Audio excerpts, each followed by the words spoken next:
আল্লাহ তাআলার কুদরত এটা। কোরআনে আল্লাহ বলছেন নাহনু কাসামনা বাইনাহুম মাঈশাতাহুম ফিল হায়াতিদ দুনিয়া। আল্লাহ বলে এই দুনিয়ায় আমি রব্বুল আলামিন আমার বান্দাদের মধ্যে কর্ম আমি আল্লাহ নিজে বন্টন করে থাকি। এটা কোরআনের আয়াত। আল্লাহ বলছে আমি বন্টন করি, আমি বন্টন করি, নাইলে কেউর পক্ষে সম্ভব না। আল্লাহ এই প্রখর রোদ্রের মধ্যে কেউ কাজ করে, প্রচন্ড আগুনের মধ্যে কেউ কাজ করে। সিমেন্ট ফ্যাক্টরিতে গিয়ে দেখেন, রড ফ্যাক্টরিতে গিয়ে দেখেন। আমি একবার চুন ফ্যাক্টরিতে গেছি, চুন বানায় যে, ওইখানে দেখছি ছাতক সিলেট, এই যে মানুষের পানের লগে চুন খায় যে, এডি আল্লাহু আকবার, আমার কাছে মনে হচ্ছে এটা জাহান্নামের টুকরা। আগুন কাকে বলে? এত তীব্র প্রখর আগুন।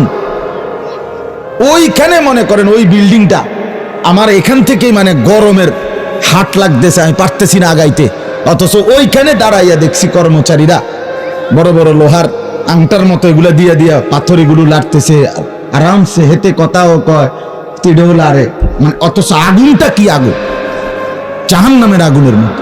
কিন্তু তার ধৈর্য কুলাইলো কেমনি? আল্লাহ বলেন এটা আমি বন্টন করি, আমি এই দুনিয়ার কর্ম বন্টন করি, ফলে এই দুনিয়ার এই স্বাভাবিকতা ভারসাম্য টিকে আছে। ওয়াজআলুকুম খুলাফা আল আরদ।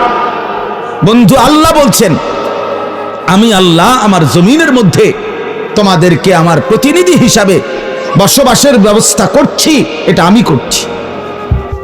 আপনি শুধু একটা বার বলেন, একটা লোক এখানে এই যারা মনোযোগ দিয়ে শুনতেছেন, আপনি বলেন একজন চেয়ারম্যানকে বলুক, এই চেয়ারম্যান সাহেবরা এনে বসাইয়া, মনে করেন একটা ইউনিয়ন যে আপনার এখানে মোট 4000 ভোটারের ভোটে আপনি নির্বাচিত হয়েছেন, ধরে নিলাম এই 4000 ভোটারের মধ্যে এই ইউনিয়নে মানুষের প্রয়োজনীয় যে কাজগুলো এগুলো আপনি বন্টন করে দিবেন। আপনি যেহেতু জনপ্রতিনিধি, আপনি ভাগ করে দিবেন, রিক্সা চালাইব কয়জন, অটো চালাবে কয়জন, জুতা সেলাই করব কয়জন, চুল কাটবে কয়জন, তরি তরকারি করবে কয়জন, টয়লেট বাথরুম সাফ করবে কেডা কেডা, এটি আপনি লিখে দিবেন। চেয়ারম্যানের বাপ না, চেয়ারম্যানের 14 গোষ্ঠী পারবে এটা মিলাইতে?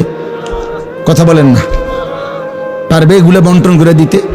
যারে প্রথম বলবো যে তুমি রিক্সাটা চালাইবা, তে কব কি আমি কি ভোট অর্ধেক নিয়ে দিছি, আপনি প্রথম রিক্সাটাই আমারে দিলেন, আপনি কি কমপক্ষে প্রাইভেট কার্ডটাও দেখলেন না? বলবে কি না বলেন নাকি? সম্ভব? এটা সম্ভব। সুবহানাল্লাহ। নাহনু কাসামনা বাইনাহুম মাঈশাতাহুম ফিল হায়াতিদ দুনিয়া। রব্বুল আলামিন বলেন দুনিয়ার হায়াতে আমার প্রতিটা বান্দার কর্মের বন্টন আমি করে থাকি। ওয়ারাফানা বা'দাহুম ফাওকা বা'দিন। এরপরে আজীব কথা আল্লাহ বলেন আমি রব্বুল আলামিন আমার বান্দাদের মধ্যে এই দুনিয়ায় একদল আরেক দল, একজন আরেকজনের উপরে মর্যাদাবান করে থাকি। ফলে লিয়াত্তাখিযা বা'দুহুম বা'দান সুখরিয়া, ফলে আমার বান্দারা একে অপর থেকে নিজেদের প্রয়োজনীয় কাজগুলো আদায় করতে পারে। সুবহানাল্লাহ। আল্লাহ বলেন আমি মাথায় ঢুকাইছি, তুই রিক্সা চালা, এই প্যাসেঞ্জার তোর সিটের উপরে বসে, সে বসে থাকবে, তুই চালাবি। আল্লাহ বলেন এটা এই যে একজন দুইজনই মানুষ, এটাও মানুষ ওইটাও মানুষ। এই লোকটা প্রতিটা প্যাডেল মানে রিক্সা ঘুরাচ্ছে, তার ঘাম বাইয়া পড়তেছে, আত্মে বেটা জমিদারের মতো সে এডার মধ্যে ফোমের এডার মধ্যে সিটটার মধ্যে বইয়া মোবাইলে কথা কয়, ঠ্যাং দুটা আলগি দিয়া, কিরে বেটা কি তারে, তা সে যদি বলতো বেটা প্রয়োজনে ভিক্ষা করে খামু বেটা, তো তোরে এভাবে টাইম তাবে নাম বেটা, দুজন একটা যাবো বেটা।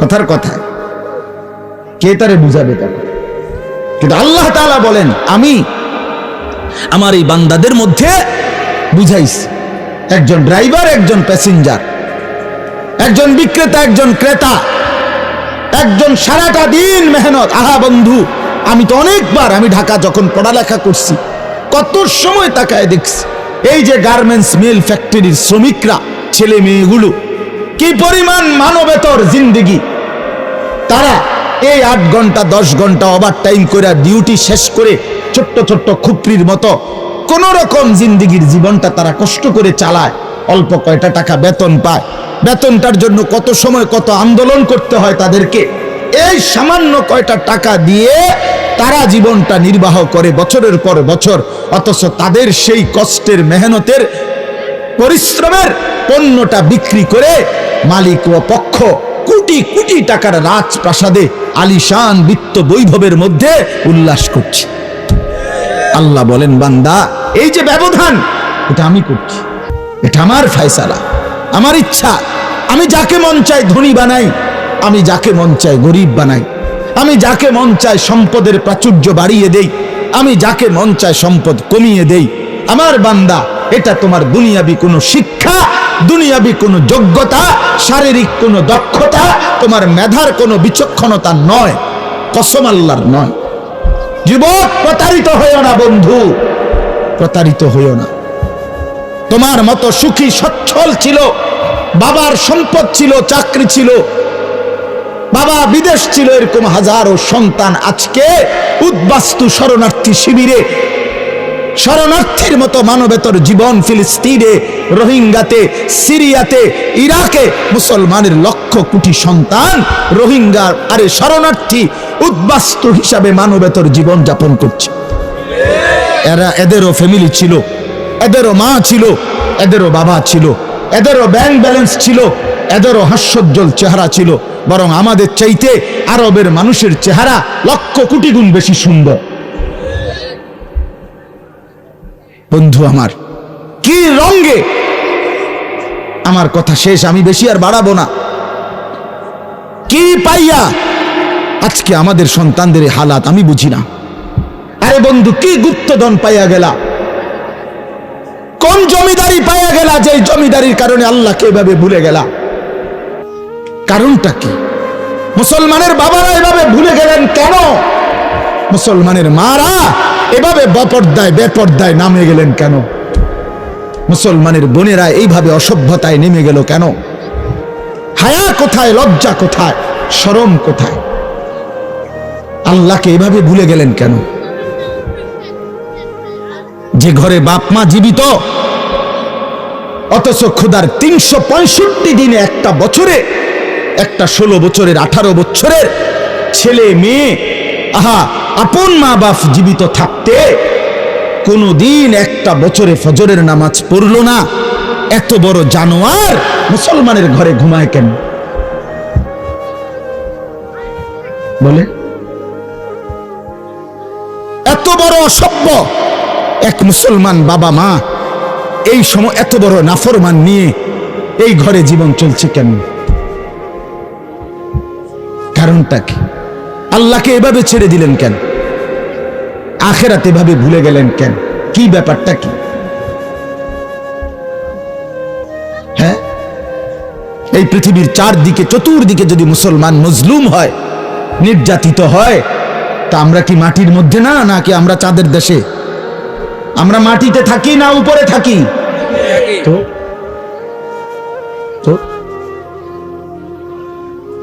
এই জন্য যুবক ভাই, নষ্ট হইও না বাপ, নষ্ট হইও না। এই বন্ধুর কথা মনে রাখো, আমরা মূর্খ না। আলহামদুলিল্লাহ, পড়ালেখা আমরাও করছি, জেনারেল লাইনেও পড়ালেখা করছি, মাদ্রাসার লাইনেও পড়ালেখা করছি। শতভাগ আস্থা নিয়েই বলতেছি, বুঝ নিয়েই বলতেছি। আমি কুমিল্লা ভিক্টোরিয়া কলেজ থেকে মাস্টার্স পাস করছি, আলহামদুলিল্লাহ। সরকারি আলিয়া মাদ্রাসা থেকে টাইটেল কামিল পাস করছি, কওমি মাদ্রাসা থেকে দাওরায়ে হাদিস পাস করছি। বুঝেই কইতেছি, বুঝেই বলতেছি।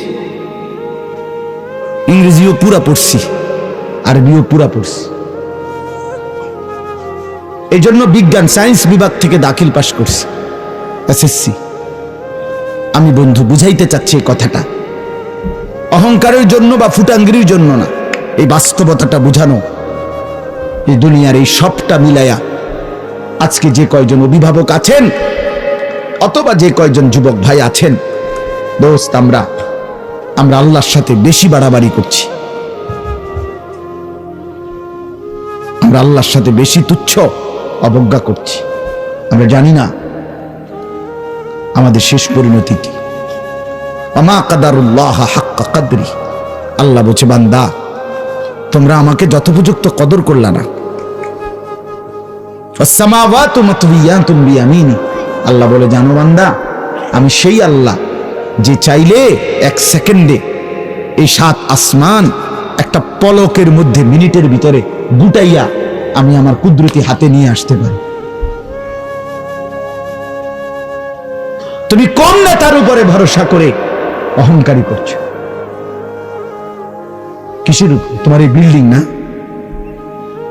তোমার এই টাইলস, তোমার এই 5 তলার ফাইলিং, তোমার এই ইঞ্জিনিয়ারের নিশ্চয়তা, আপনার এই সয়েল টেস্ট রিপোর্ট, এটার উপরে ভরসা করে আপনি অহংকার করছেন না? স্বামী বিদেশ, এ কারণে মা বোন বাজারে ঘুরছেন না? বাস্তবাদের ছেলেরা, তোমাদের বাবা কিছু টাকা রোজগার করছে, এই কারণে জিন্দেগি এভাবে ফেলে দিলা।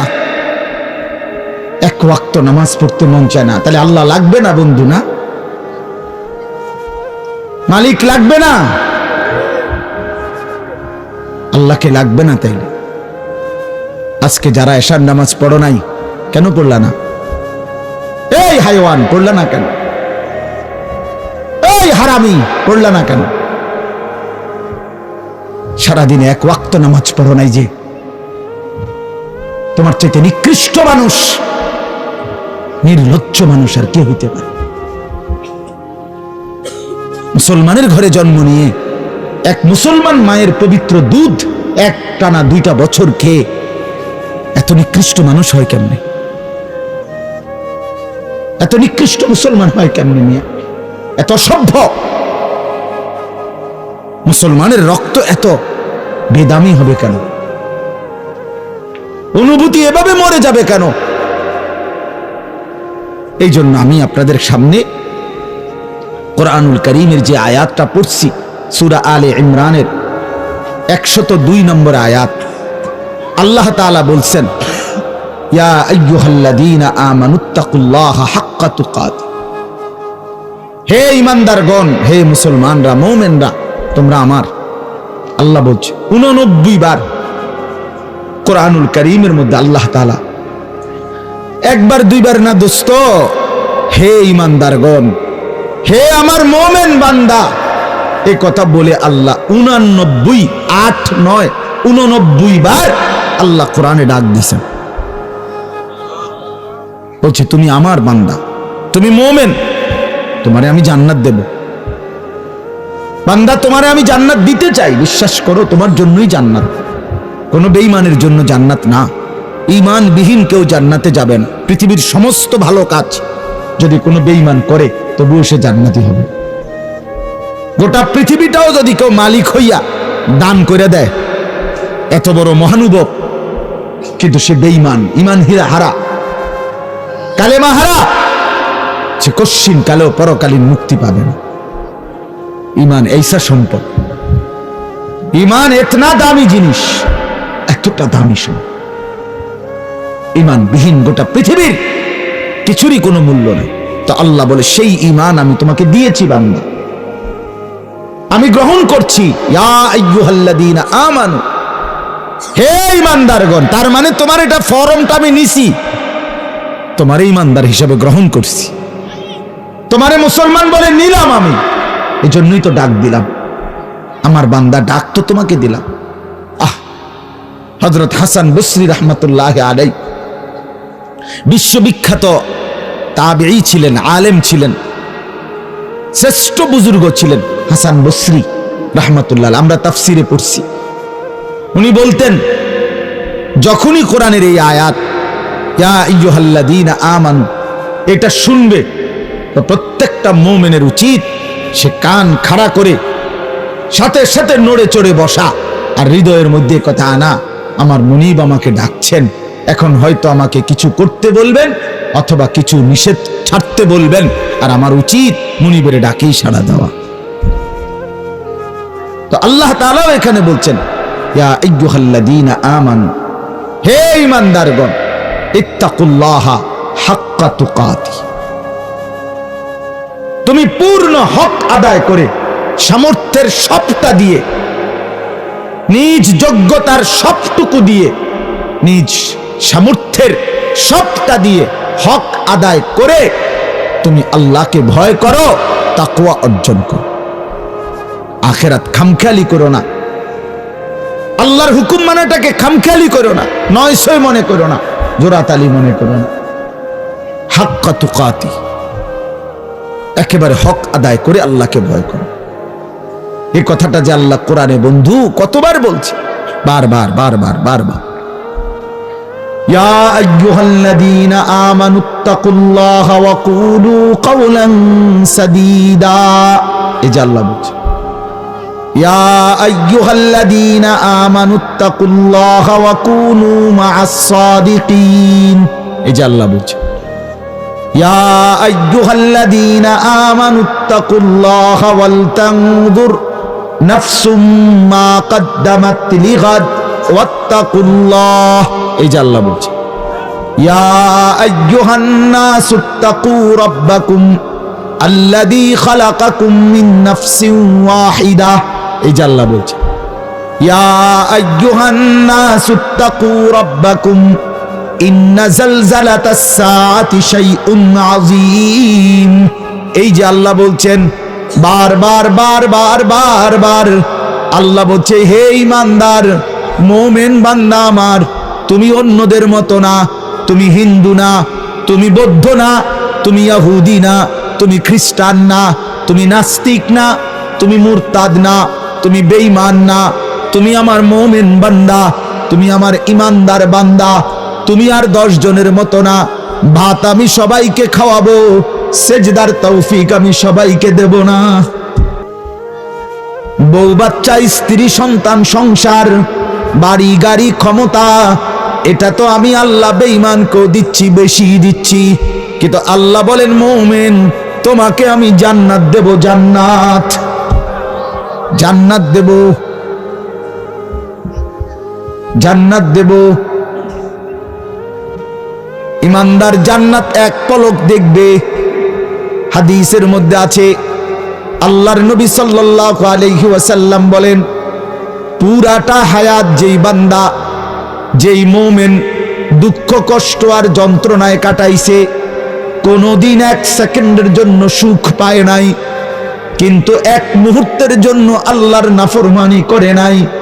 খোদার কসম আল্লাহর নবী বলেন বন্ধু, হাসরের ময়দানে আল্লাহ তার সেই অনুগত বান্দাকে, হুকুম মাননেওয়ালা মুমিন যে কোনোদিন সুখ পায় নাই, দুনিয়ায় আনন্দ পায় নাই, দুঃখ আর যন্ত্রণা। আমার একজন নিকটাত্মীয় আছে আমার এই হায়াতে, আমার ঘনিষ্ঠ আপনজন,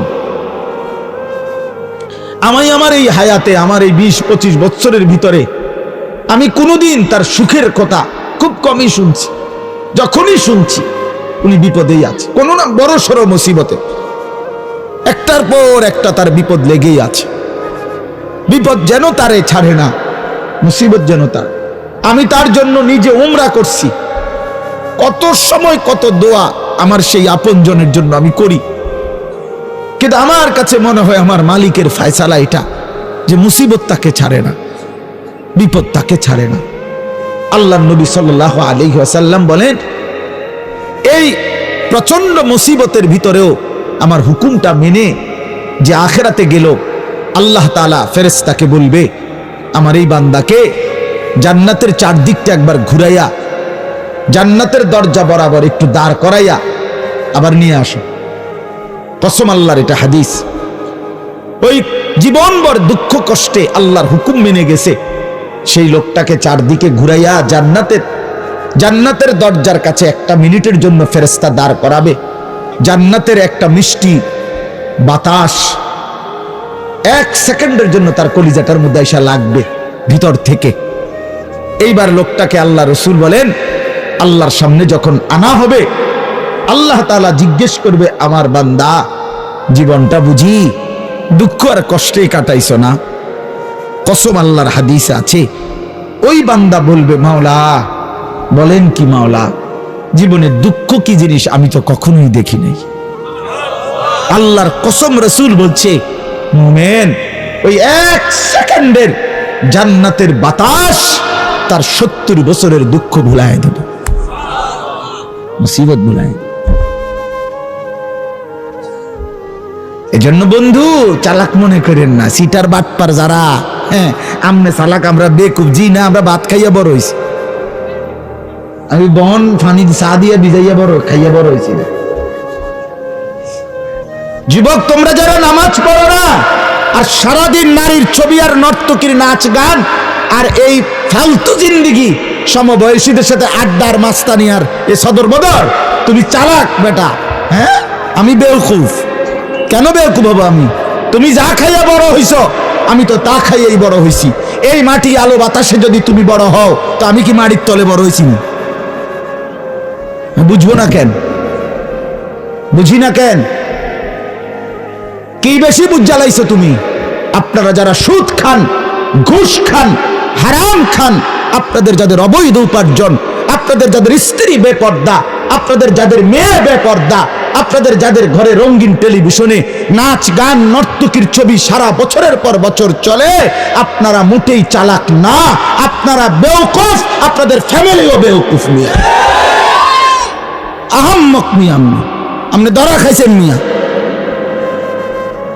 হেরে গেছেন মিয়া, হেরে গেছেন, জীবনের কাছে হেরে গেছেন, আখিরাতের সামনে হেরে গেছেন, কবরের সামনে হেরে গেছেন।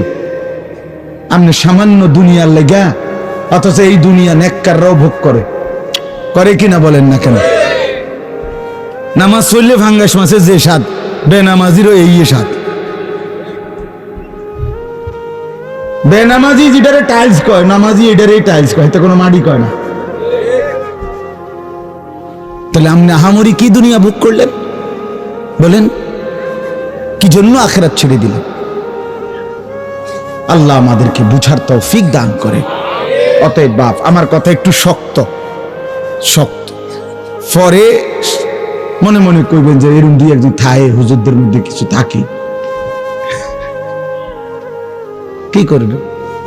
কিছু শক্ত হুজুর থাকতেই পারে না, বেজাল্লা হুজুর ধরেন না। আমি এই কিছু বাকি আমি দিল জাগাইতে চাই, খোদার কসম দুশ্মনী নিয়ে বলি নাই। কি ভাই কারোর সাথে কোনো দুশ্মনী ছিল কি? কোন ঝগড়ার কারণে বলা হইতেছে? এটা কি মারামারি? কি জামা বটে লাইছি আজ যা সুরেলাম তোরে বেটা ফাইস বাতিজার ফুট তোরে আজকে ফাইছি, মাইকো ফাইছি সুবিধা মতো আজকে কইয়া না, ব্যাপারটা তো এটা না।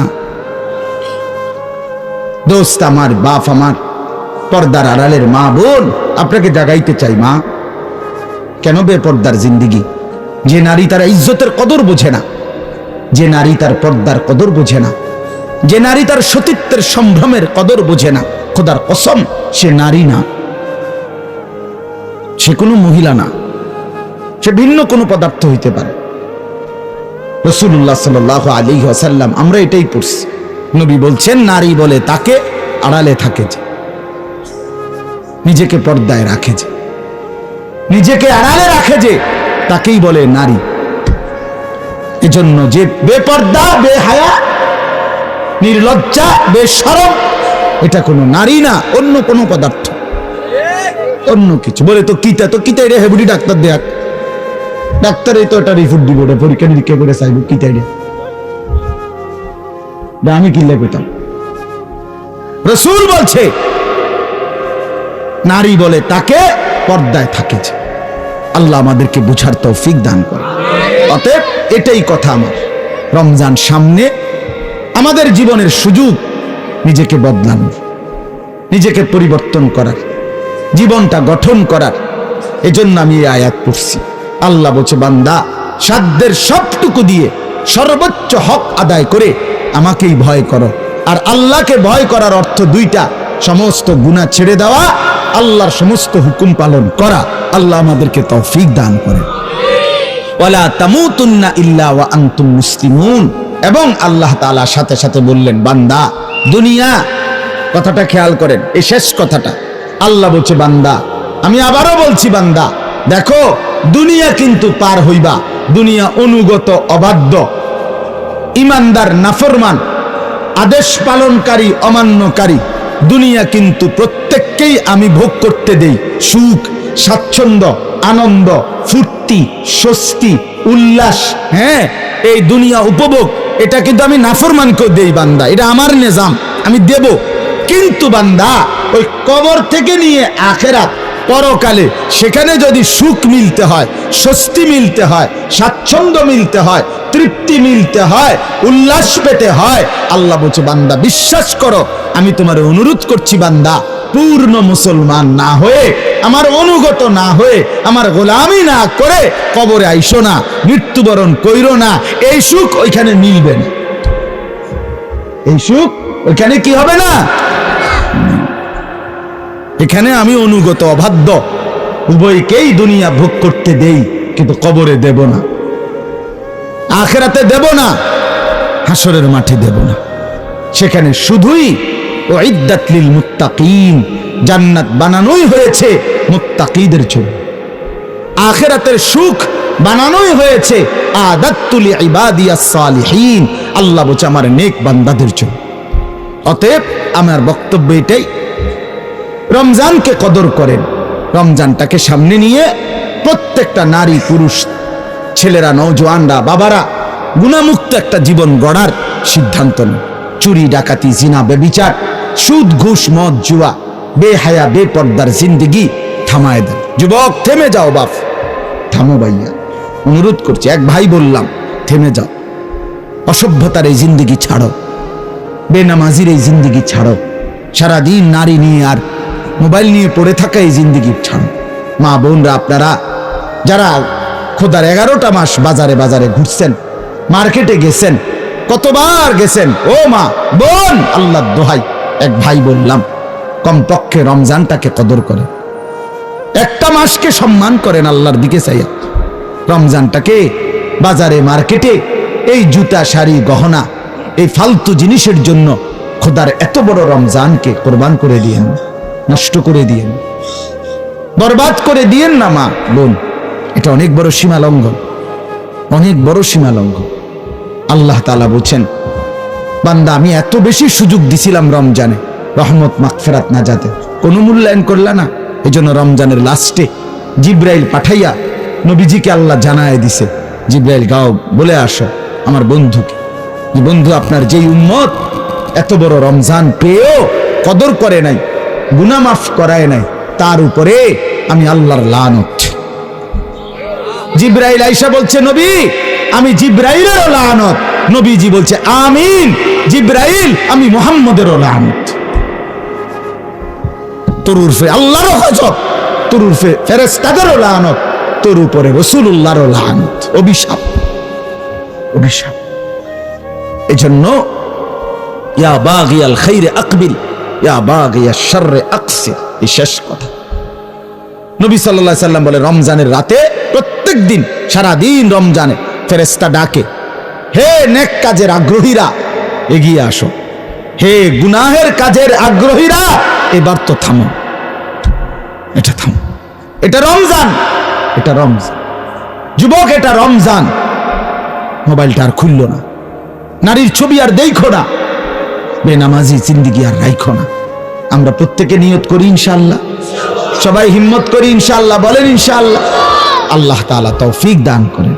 আমার বাপ, আর 5টা মিনিট আমার একটু কথা আপনাদের কাছে আমার মেহেরবানি করে অনুরোধ, আমি ব্যক্তিগতভাবে খুব লম্বা সময় বলতে পারবো না, কিন্তু আপনাদের কাছে আমার অনুরোধ, এই দেবিদ্দার দারুল উলুম মাদ্রাসা অনেক প্রাচীন, হযরত মাওলানা আবু তাহের সাহেব, উনি আমাদের অনেক মুরব্বী, অনেক মুরব্বী, অনেক মুরব্বী। মূলত ওনার সম্মান জানাইতে গিয়েই আলহামদুলিল্লাহ আমি চেষ্টা করি এই মাহফিলটাতে আসতে। ওনার ছেলে বশির, সে আমারে অনেক মহব্বত করে, অনেক মহব্বত করে, অনেক মহব্বত। এই জন্য সব মিলায়া আন্তরিকতার কারণেই চেষ্টা করছি আসতে। আপনাদের কাছে অনুরোধ, এই মাদ্রাসাটা সবচেয়ে প্রাচীন দেবিদ্দারের পুরাতন মাদ্রাসাগুলোর মধ্যে এটা একটা।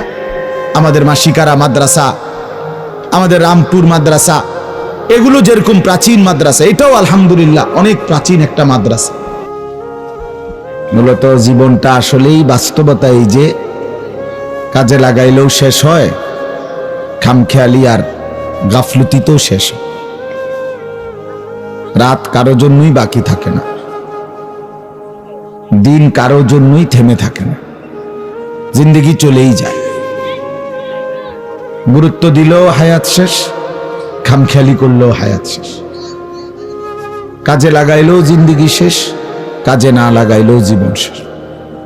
বাসর রাতও ভোর হয়, জেলখানার রাতও ভোর হয়। কষ্ট আর মুসিবতের রাতও শেষ হয়, আনন্দ আর ফুর্তির রাতও শেষ হয়।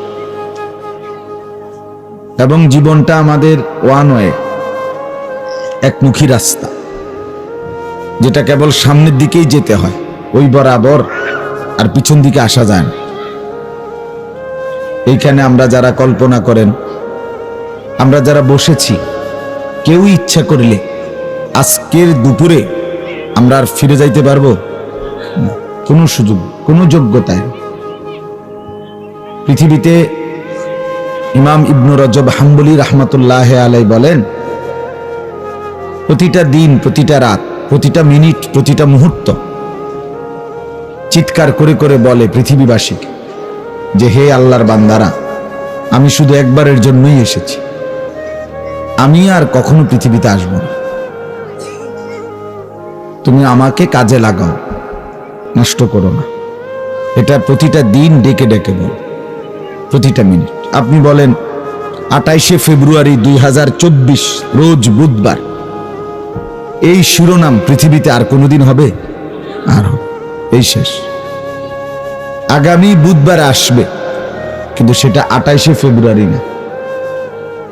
আগামী বছর 28শে ফেব্রুয়ারি হবে, কিন্তু সেটা 2024 না। তাহলে এই শিরোনামটা আর আসবে। আমাদের হায়াতটা এমন, আমাদের জিন্দিগি এমন। অনেক ছেলে বোঝে না, অসংখ্য ছেলে এই দুষ্টমি, এই গাফলতি, এই খামখেয়ালি, এই অসভ্যপনা, জিন্দিগি চলেই যায়, কেউ থামে না। কোনো অপদার্থের জন্য জীবন থামে না। এ যত লোক আপনি দেখবেন, নওজোয়ান যে সমস্ত ছেলে এক ওয়াক্ত সেজদাও দেয় না, আল্লাহকে ডাকে না, এই সমস্ত অপদার্থের জন্য সূর্য থামে না, সূর্য ডুবেই যায়, চাঁদ ডুবেই যায়। এজন্য 2-4 জন ফালতুর জন্য পৃথিবীর কোনো কিছু থেমে থাকে। ইসলামও টিকে থামে না, ইসলাম ঠিকই আগুচ্ছে। প্রতিনিয়ত আল্লাহর দিকে মানুষ ফিরছে। কিশোর, তরুণ, যুবক, বৃদ্ধ, নারী, পুরুষ, বিধর্মী, পৃথিবীতে একমাত্র ক্রমবর্ধমান ধর্মের নামই হলো ইসলাম। ধারাবাহিকভাবে যা প্রতিদিন বাড়ে, প্রতিদিন মুসলমানের সংখ্যা বাড়ে, প্রত্যেক দিন নেককারের সংখ্যা বাড়ে, প্রতিদিন প্রতিদিন তওবাকারীর সংখ্যা বাড়ে। এজন্য 2-4 জন ফালতুর জন্য অপেক্ষা নেই ইসলাম। আমরা কিতাবে পড়ছি, আপনার রাসূলুল্লাহ সাল্লাল্লাহু আলাইহি ওয়াসাল্লাম যখন দিবানিশি ইসলামের দাওয়াত দিচ্ছিলেন, তখন মক্কার কুরাইশ, আবু জেহেল, আবু লাহাব, উতবা, সাইবা, এই যে বড় বড় কাফের সর্দার যারা, তারা মাঝে মধ্যে একত্রে বসে নিজেরা নিজেরা হাসি ঠাট্টা করত আর বলতো, মুহাম্মদ, কিত্তা তুমি এত মেহনত করো, এত পরিশ্রম করো, তোমার এই ইসলাম, তোমার এইটা কদ্দুর আর যাবে? আমরা মেইন মাতবর যারা, আমরা মেইন যেই লোকগুলো নেতা, আমরা তো কেউই কালেমা গ্রহণ করলাম না, তো তুমি আর আগাইবা কারে লইয়া, আর যাইবাই বা কদ্দুর? তো আল্লাহ তাআলাও যেন আরশে আজিম থেকে মুচকি হাসি দিচ্ছিলেন, আল্লাহও যেন বলতেছিলেন, ঠিক আছে নাফরমান, দেখো ইসলাম যায় কদ্দুর আর তুমি যাও কদ্দুর। দেখো, দেখা গেল নবী সাল্লাল্লাহু আলাইহি ওয়াসাল্লাম মক্কা থেকে হিজরত করে মদিনায় গেলেন। মদিনায় যাওয়ার পরে আল্লাহ তাআলা যখন মুসলমানদেরকে জিহাদের হুকুম, যুদ্ধের হুকুম দিলেন, তো প্রথম যুদ্ধে আবু জেহেল, আবু লাহাব ওরা নাই, তারা সব মারা নিহত হয়েছে। প্রথম ফিডার লগেই নাই, বুঝেন নাই কথা? প্রথম বছরেই, যুদ্ধের প্রথম মুহূর্তেই জাহান্নামী হয়ে গেছে। আবু জাহেল, আবু লাহাব, উতবা, শাইবা, উমাইয়া ইবনে খালফ, এরা সব বদরের যুদ্ধে মৃত্যুবরণ করছে, নিহত হয়েছে। পরবর্তী 8 বছরের মাথায় মদিনায় হিজরতের 8ম বছর আল্লাহ নবী সাল্লাল্লাহু আলাইহি ওয়াসাল্লাম ঠিকই 10,000 সাহাবী নিয়ে মদিনা থেকে এসে মক্কা বিজয় করছেন এবং গোটা আরব আল্লাহ নবী সাল্লাল্লাহু আলাইহি সাল্লামের কদমের নিচে চলে আসছে। তো ইসলাম ঠিকই বিজয় হয়েছে এবং প্রয়োজন পরিমাণ লোক ঠিকই মিলছে, তো তোমার মতো 2-4টা অপদার্থ লাগে নাই। আবু জাহেল, আবু লাহাবের মতো 2-4টা অপদার্থর দরকার লাগে না। এজন্য কোরআনের খেদমত, সুন্নার খেদমত, ইসলামের খেদমত, দ্বীনের খেদমত, কোরআন সুন্নার বিশ্লেষণ, সারা পৃথিবীতে ইসলামের প্রচার, এটা আল্লাহ তাআলা সব সময় সমান তালে প্রয়োজন পরিমাণ লোক দিয়ে করাচ্ছে। দাওয়াত ও তাবলীগের কাজ কখনোই বন্ধ নাই, মসজিদ মাদ্রাসার খেদমত কখনোই বন্ধ নাই, কোরআনের হাফেজ তৈরি হওয়া কখনোই বন্ধ নাই, আলেম হওয়া কখনোই বন্ধ নাই। কথা হইল শুধু আমি কামে লাগলাম কিনা, কথা বোঝেন নাই? আমি কাজে লাগছি কিনা, নাই তো আল্লাহ তাআলা ঠিকই কাউকে না কাউকে দিয়ে তার দ্বীনের কাজ করাচ্ছেন, আমি কাজে লাগছি কিনা। কোরআনুল কারীমের মধ্যে আছে, ইয়া আইয়ুহাল্লাযীনা আমানু মান ইয়ারতাদ্দা মিনকুম আন দীনিহি ফাসাউফা ইয়াতিল্লাহু বিকওমিন ইউহিব্বুহুম ওয়া ইউহিব্বুনাহু। কোরআনুল কারীমে আল্লাহ তাআলা ইরশাদ করেন, হে ঈমানদারগণ, হে মুমিন, গোটা পৃথিবীর রানিং মুসলমানদেরকে আল্লাহ চ্যালেঞ্জ করছে, আল্লাহ আমাদেরকে ডাইরেক্ট ঈমানদারদেরকে বলতেছে, হে ঈমানদারগণ, তোমাদের যে কেহ, যে বা যারা অথবা সকলেই যদি আমার দ্বীন থেকে বিমুখ হয়ে যাও, মুরতাদ, আমার দ্বীন যদি টোটাল ইসলাম ছেড়ে দাও, আল্লাহ তাআলা সরাসরি বলছে, কোনো পেরেশানি নাই, ফাসাউফা ইয়াতিল্লাহু বিকওমিন, আমি নতুন জাতি আনবো, নতুন জাতি বানাবো, যারা আমাকে ভালোবাসবে আমিও তাদেরকে ভালোবাসবো। আমি সক্ষম, আমি তোমাকে বানাইতে পারলে আমি আরো নতুন মানুষ বানাইতেও তো সক্ষম না? তো তোমার কাছে আমি কোন রকম ধার ধারি না। আমাদের কারো কাছে ইসলাম মুখাপেক্ষী, বরং আমি মুখাপেক্ষী। এশার নামাজ যারা পড়ে নাই তাদের জন্য পৃথিবীর কিচ্ছু আটকায় নাই, কিচ্ছু আটকায় না। সূর্য ঠিকই, চাঁদ ঠিকই শেষ হয়ে যাবে, ভোর হয়েই যাবে, তোমার জীবন থেকে এশার নামাজ হারায় গেল। যুবক ভাই, তুমি কাজে লাগলা না আর কি, সেজদা তোমার কপালে জুটলো না আর কি, কিন্তু এতে পৃথিবীরও কোনো ক্ষতি হয় না, ইসলামেরও কিচ্ছু হয় না। নিজের বরবাদি, নিজেরই লস হইল, নিজেরই লস। যে কপালে সেজদা নাই সে কোনো মানুষের বাচ্চা না, সোজা কথা। যদি কারো চ্যালেঞ্জ করতে হয়, বুঝতে হয়, অথবা প্রতিবাদ করারও মানসিকতা থাকে, তো কইরেন, আমি রাজি।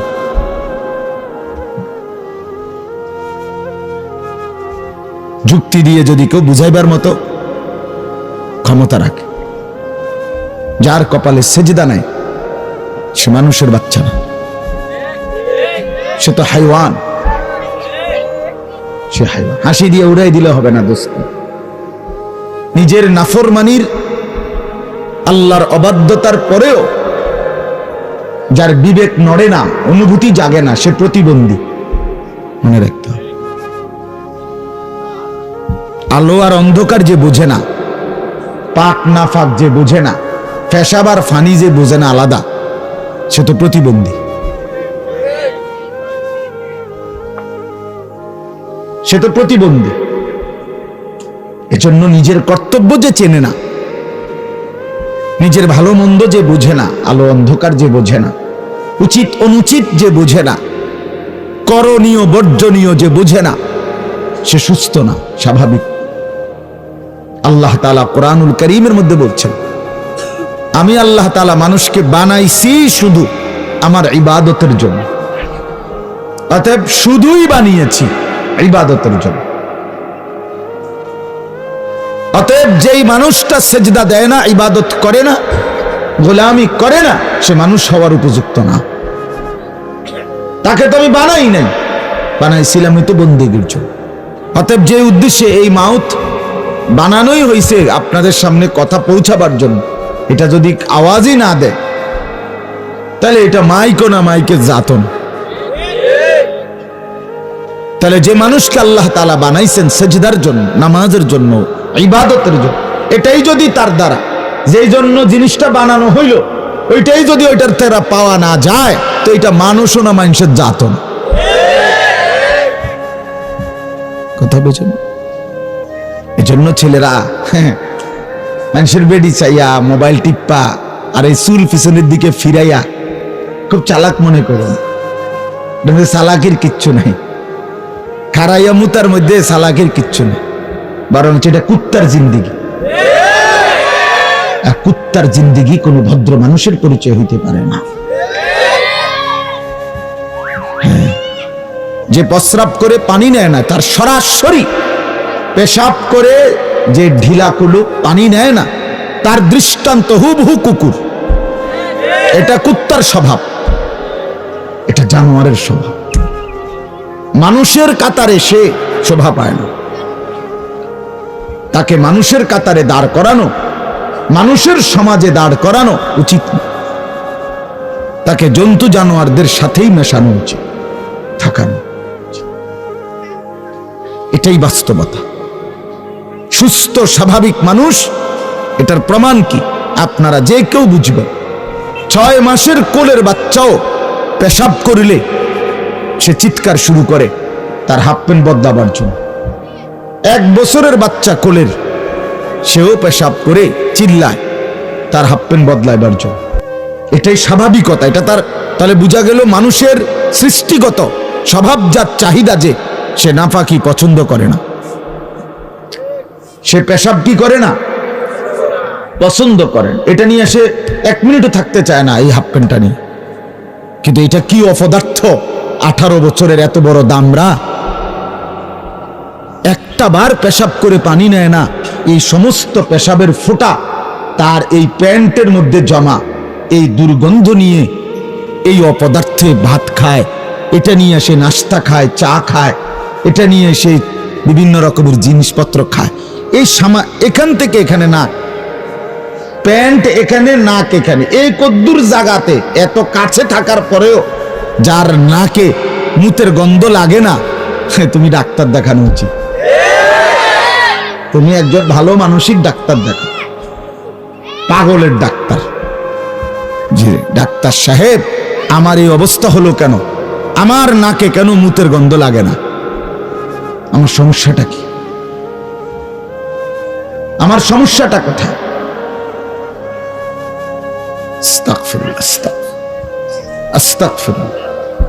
এজন্য আমি বললাম, বাপ আল্লাহর নাফরমানি করে, আল্লাহর অবাধ্যতা করে কোনোভাবেই নিজেকে চালাক মনে করেন, চালাক মনে করেন। কোরআনুল কারীমের মধ্যে বারবার এই কথাটা আছে। প্রতিটা নাফরমান মূর্খ, জাহেল। ইমাম ইবনে কাসির রাহমাতুল্লাহি আলাইহি বলেন, কুল্লু মান আসাল্লাহ ফাহুয়া জাহেল। যে আল্লাহর নাফরমানি করে, আমি কিংবা তুমি, আপনি কিংবা সে, সেই জাহেল, সেই মূর্খ, সেই অজ্ঞ, সেই অজ্ঞ। কোরআনুল কারীমের মধ্যে আছে, ইউসুফ আলাইহিস সালামের 10 ভাই যখন ছোটবেলায় ওনাকে কূপে ফেলে দিয়েছিলেন, পরবর্তী জীবনে যখন ওনার সাথে পরিচয় হয়েছিল, মিশরের খাদ্য কিনতে আসছিল অভাব এবং দুর্ভিক্ষের সময়, যখন ইউসুফ আলাইহিস সালাম ওনার 10 ভাইয়ের কাছে ওনার পরিচয় দিছিলেন, তখন এই পরিচয় দিতে গিয়ে কথাটাও নিয়ে এভাবে জিগাইছিলেন 10 ভাইকে, হাল আলিমতুম মা ফাআলতুম বিইউসুফা ওয়া আখিহি ইয আনতুম জাহিলুন। এইখানে আছে, ইউসুফ আলাইহিস সালাম ওনার 10 ভাইকে বললেন, ভাইয়া এই যা তোমরা, মনে পড়ে তোমাদের যখন তোমরা জাহেল ছিলে, মূর্খ ছিলে, তখন তোমরা তোমাদের 10 ভাই মিলে তোমাদের ভাই ইউসুফ আর তার ছোট ভাই বিনিয়ামিন এই 2 ভাইয়ের সাথে কি আচরণ করেছিলে যখন তোমরা মূর্খ ছিলে, মনে পড়ে? ক্বালু আইন্নাকা লাআনতা ইউসুফ। তখন 10 ভাই ভাবা চাকা খাইয়া গেছে, খাইয়াই বলতেছে, তাহলে কি তুমি আমাদের সেই ভাই ইউসুফ? ইউসুফ আলাইহিস সালাম বললেন, ক্বালা আনা ইউসুফ ওয়া হাদা আখি। হ্যাঁ, আমি ইউসুফ, আর এটাই আমার সেই ভাই গত সফরে যারে আটকায় রাখছিলাম, এটাই আমার ছোট ভাই বিনিয়ামিন। কাদ মান্নাল্লাহু আলাইনা। ইউসুফ আলাইহিস সালাম 10 ভাইকে বললেন যে, ভাই শুনো, আল্লাহ আমাদের উপরে বারবার দয়া করেছেন, দয়াই করেছে। তো এখানে আছে কি বাপ, যে যখন তোমরা মূর্খ ছিলে, তার মানে যখন তোমরা আল্লাহর নাফরমানি করেছ, এক অবুঝ বাচ্চাকে তার বাবার থেকে চিরতরে বিচ্ছিন্ন করার জন্য এক অবুঝ সন্তানকে যখন কূপে ফেলে দিয়েছিলে, এটা তোমাদের গুনাহ ছিল, অপরাধ ছিল। আর এই অপরাধটাই, এই গুনাহটাই তোমাদের মূর্খ, এটাই মূর্খ। এজন্য প্রত্যেকটা পাপ, প্রত্যেকটা গুনাহ, কসম খোদার, এটা অজ্ঞতা, মূর্খ। এজন্য যার গুনার পরিমাণ বেশি, তার অজ্ঞতার পরিমাণও বেশি, তার নাফরমানির পরিমাণও বেশি। কোরআনুল কারীমে ওই ইউসুফ নবীর ঘটনাতেই আছে, ইউসুফ আলাইহিস সালাম আল্লাহর কাছে দোয়া করছিলেন যে, আল্লাহ রব্বিস সিজনু আহাব্বু ইলাইয়া।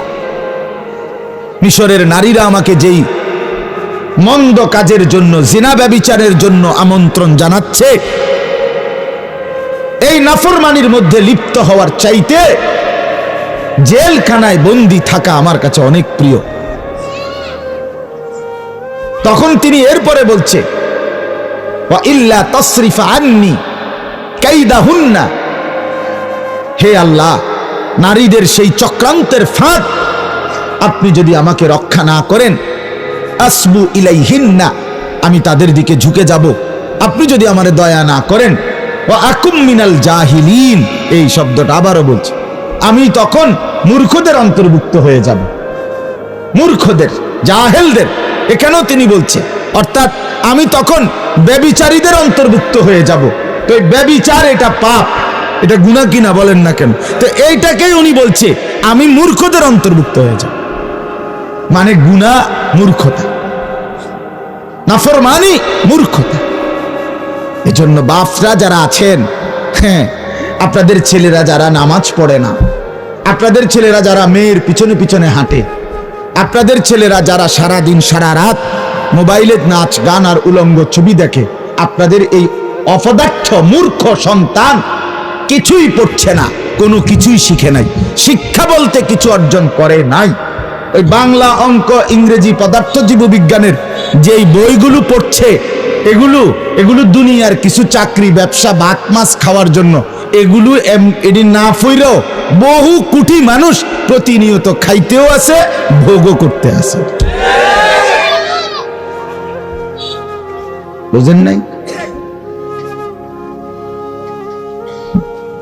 এটাই বাস্তবতা। এগুলো এমনিই অর্জন হয়। ভাত মাছ চাল ডাল, ইট বালু সিমেন্ট, টাইলস বিল্ডিং, স্ত্রী ছেলে মেয়ে, বাজার সদাই, খাট পালং সোফা, ফার্নিচার, ক্ষমতা, পদ পদবি, নেতাগিরি, এই সব কিছু একটাও নাই এরকম। একবারে নেতা বলতেন যাই বলেন দুনিয়ার, এগুলো মূর্খ বকলম, নাম দস্তখত করতে জানে না, টিপসই দেয়, এরকম মূর্খ মানুষও অগণিত অর্জন করছে প্রতিনিয়ত আমাদের চোখের সামনে। আমাদের প্রত্যেকের জানা শোনার ভিতরে দুনিয়ার এমন অসংখ্য মানুষ আছে যাদের কোনো অক্ষর জ্ঞানও নাই, কিন্তু দুনিয়া ব্যাপক সম্পদের, অর্থবিত্তের, ক্ষমতার মালিক আছে না এমন? তাহলে তুমি আলগা কি পড়লা? তোমারে কি আশা দিয়া পড়াইলো এতটি বই?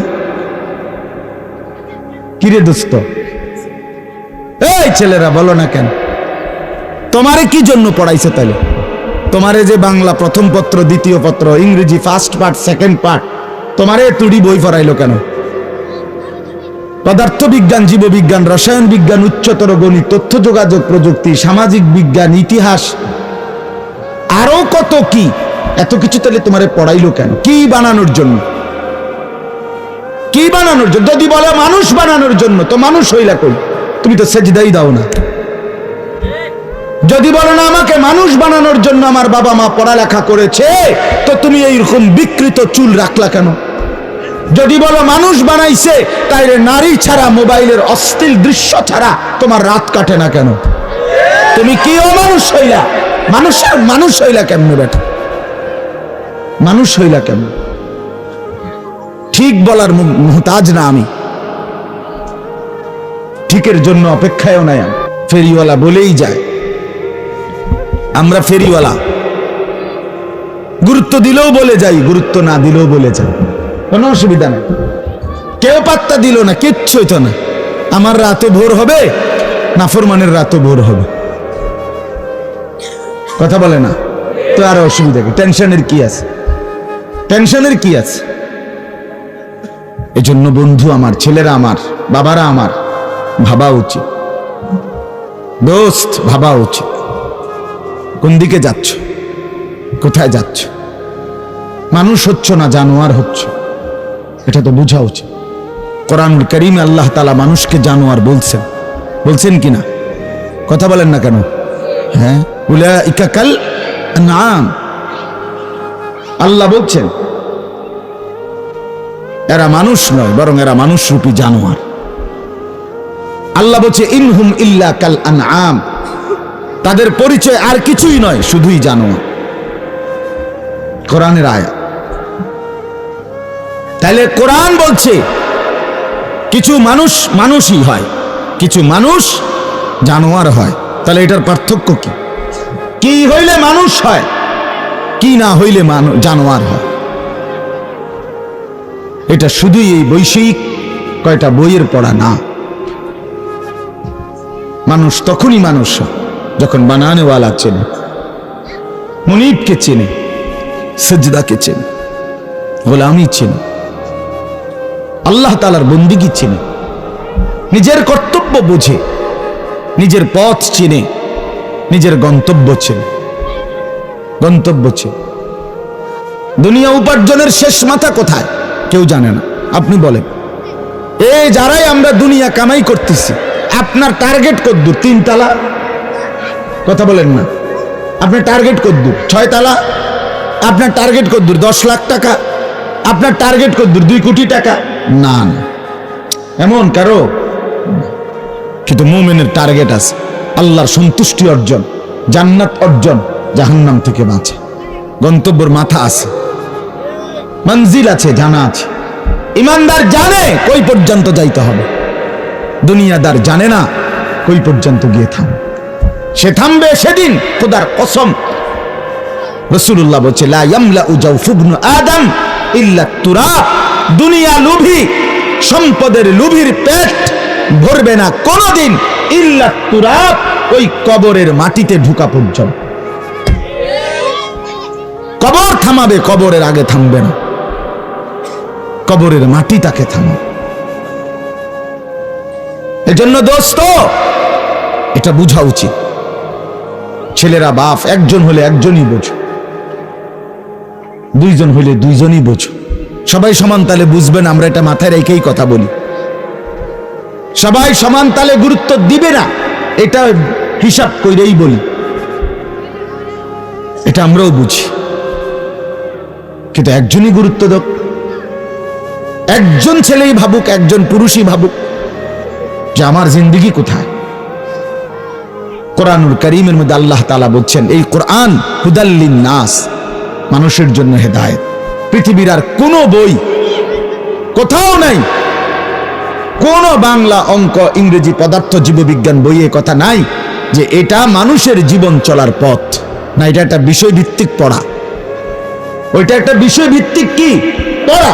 কিন্তু কোরআন বলছে এটা বিষয়ভিত্তিক পড়া না, এটা গন্তব্য, এটা মঞ্জিল, এটা ঠিকানা, এটা জীবনের টার্গেট, এটা জীবন চলার রাস্তা, এটা আলো, এটা নূর, এটা বুশরা, এটা হেদায়েত, এটা রহমত, এটা সুসংবাদ, এটা অন্তর্দৃষ্টি সম্পন্ন জ্ঞান।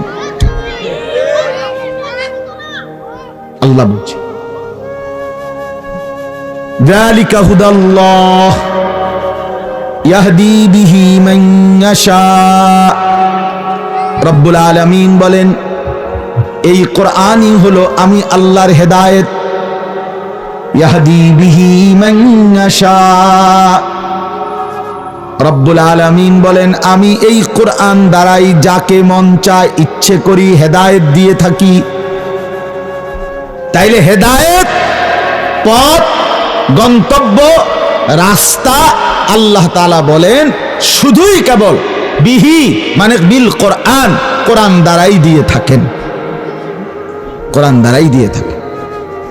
এজন্য দোস্ত ছেলেরা প্রত্যেককে বলি, বাবারা, এটা একটা উপজেলার গুরুত্বপূর্ণ জায়গা।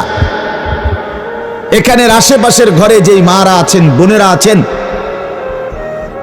এখানে বসে শুনতেছেন অথবা বাহিরে শুনতেছেন, আপনারা প্রত্যেকেই শহুরে মানুষ, বিবেকবান। আপনারা নিজেদেরকে প্রত্যেকেই শিক্ষিত মনে করেন, করে থাকেন, ঠিক আছে? বলো জি। তো এই জন্য বলেন এটা আপনি আপনাকে বুঝেন, আপনি শিক্ষিত, আপনি মূর্খ না। নিজেকেও ভাবেন, মানুষও মনে করে উনি একজন শিক্ষিত লোক। তো এই শিক্ষিত লোকে যদি এই কথাটা না বুঝে যে শিক্ষার উদ্দেশ্য কি, শিক্ষার উদ্দেশ্য কি, দেহ মন আত্মার উৎকর্ষ সাধন, হ্যাঁ, বডি মাইন্ড এন্ড সোল, এই তিন জিনিসের উৎকর্ষ সাধন, এটাই হলো জ্ঞান। আত্মার উৎকর্ষ, দেহের উৎকর্ষ, মন মানসিকতার উৎকর্ষ। তো আমাদের সন্তানরা তো পরাজিত। মুসলমানের যেই বাচ্চাটা মুসলমানের ঘরে জন্ম নিয়ে নিজের ভোটার আইডি কার্ডে, পাসপোর্টে, জন্ম নিবন্ধন সনদে, সর্ব জায়গায় সে কিংবা তার অভিভাবক পিতা মাতা নিজ হাতে লিখে দিল ধর্মের নাম ইসলাম, অথচ তার চেহারার আপাদ মস্তকের মধ্যে ইসলামের কোনো নমুনা নাই। তুমি কেমনে এই পরিচয় দিলা আর কেমনে এই লেবাস গ্রহণ করলে? এর চাইতে বড় প্রহসন, এর চাইতে বড় দ্বিমুখী আচরণ, এর চাইতে নির্লজ্জতা, মুনাফিকি আর কি হইতে পারে? এর চাইতে বড় দ্বিমুখী। আমি নিজের হাতে লিখলাম আমার ধর্ম ইসলাম, অথচ আমার চুল বলে না আমি মুসলমান, অথচ আমার চেহারা বলে না আমি মুসলমান, আমার সারাদিনের চলাফেরা বলে না আমি মুসলমান, আমার এক ওয়াক্ত নামাজ পড়তে মন চায় না, পড়ি না, অথচ আমি পরিচয় দেই আমি মুসলমান। এর চাইতে বড় অসভ্যতা আর কি হইতে পারে? এর চাইতে নিকৃষ্ট মানসিকতা, দ্বিমুখী, এর চাইতে বড় নিফাকি, মুনাফিকি আর কি হইতে পারে? কি হইতে পারে বলেন? বলেন।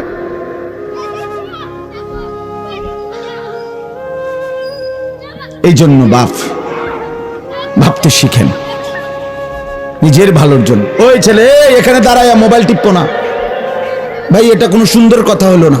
বসেন, আপনি একজনও মোবাইল টিপবেন না। আমি আগেই বলছি, বাহিরে হোক কোনো অসুবিধা নাই, নজরের বাইরে কোনো আপত্তি নাই। যাকে আমি চোখে দেখি না তারে নিয়ে কোনো টেনশনও নাই, ঠিক কি না বলেন না? কিন্তু চোখের সামনে গাফেল, এটা উচিত না, উচিত না। সোজা কথা, অনুভূতি জাগা দরকার দোস্ত, বিবেক জাগা দরকার। বলেন সারা দিনে মোবাইল টিপে জিন্দেগির কি অর্জন হচ্ছে? জীবনটা আমাদেরকে কি পরিমাণ হায়াতের সময় আমাদের নিচ্ছে।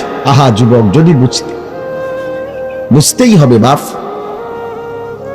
অচিরেই বুঝবেন, অচিরেই বুঝবেন। এই প্রযুক্তি আগে ছিল না, আগামী দিনে থাকবে না।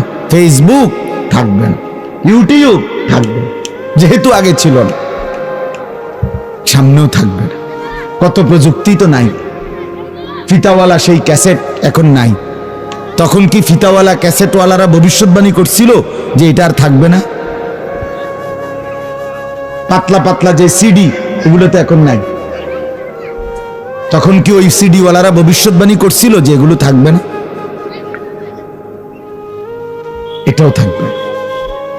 ওয়াখলুকুকুম মা লা তা'লামুন, কোরআনুল কারীমে আছে, আল্লাহ তাআলা বলেন ওয়াল খাইলা ওয়াল বিগালা ওয়াল হামিরা লিতারকাবুহা ওয়া জিনা, আমি আল্লাহ তাআলা গাধা, ঘোড়া, খচ্চর তোমাদের যানবাহনের জন্য দিয়েছি। মজার কথা হলো এরপরে আল্লাহ বলছে এরপরে আমি অচিরেই সামনে আরো অনেক কিছু বানাবো, সৃষ্টি করতে থাকবো যা তোমরা জানো না। মুফাসসিরিনে কেরাম বলে এই কথাটাই প্রমাণ করে কোরআনের যে পৃথিবীর কোনো আধুনিকতাই এখানে শেষ হবে না, এর চাইতে আবার আগে বাড়বে, আরো সামনে যাবে। বুঝেন না কথাটা? আধুনিকতা এখানে শেষ, এখানে না, এখানে শেষ, বরঞ্চ ইসরাফিলের ফু পর্যন্ত উৎকর্ষ আধুনিকতা বাড়বে, আরো আসবে, আরো আসবে, আরো আসবে। আর কি হইতে পারে আপনি দেখবেন। আমার তো মনে আছে প্রথম যেদিন আমারে প্রথম 2-4 বার শুনাইছিল যে মোবাইলের মধ্যে ছবি দেখা যায় বিদেশ থেকে কথা কইলে, যিনি কথা কইতেছে, আমি হাসি দিয়ে ওরে দূর বেটা বেউকুফ বেটা, কি কস না কস। কিন্তু পরে দেখলাম এটা একটা ডাইল ভাত। এখন তো এটা কোলের বাচ্চাও বোঝে তার আব্বুর ছবি দেখা যাইতেছে বিদেশ থেকে, ঠিক কি না বলে? এটা কি কেউ ভাবছিল তখন? আল্লাহ তাআলা বলেন আমি তোমাদের জন্য সৃষ্টি করব, অচিরেই করতে থাকব। মুজারের সিগা, যেটা ইস্তেমরার বুঝায়, ধারাবাহিকতা বুঝায়। মা লা তা'লামুন, যা তোমরা জানো না আমি তৈরি করি। ওয়াল্লাহু ইয়ালামু আনতুম লা তা'লামুন, আল্লাহ বলে আমি জানি তোমরা জানো না। তোমরা জানো মানুষের কোন আবিষ্কার, এটা মানুষের সত্তাগত আবিষ্কার নয়, বরং আল্লাহর ফয়সালা। এই জন্য আল্লাহ তাআলা যাকে দিয়ে যা করাবেন দুনিয়ায় তা আল্লাহই করাচ্ছেন। কসম খোদার, এটাই সত্য। এই বন্ধু বিশ্বাস করো, এটাই সত্য। এজন্য যে ট্রাক বানাইতে পারছে সে মোবাইল বানাইতে পারবে না। বলে তুমি এত বড় ট্রাকের মতো একটা এত বড় যন্ত্র মেশিন বানাইছো, একটা গাড়ি বানাইতে পারলে তো এই ছোট্ট মোবাইলটা তুমি বানাইতে পারতা না? সে পারবে না।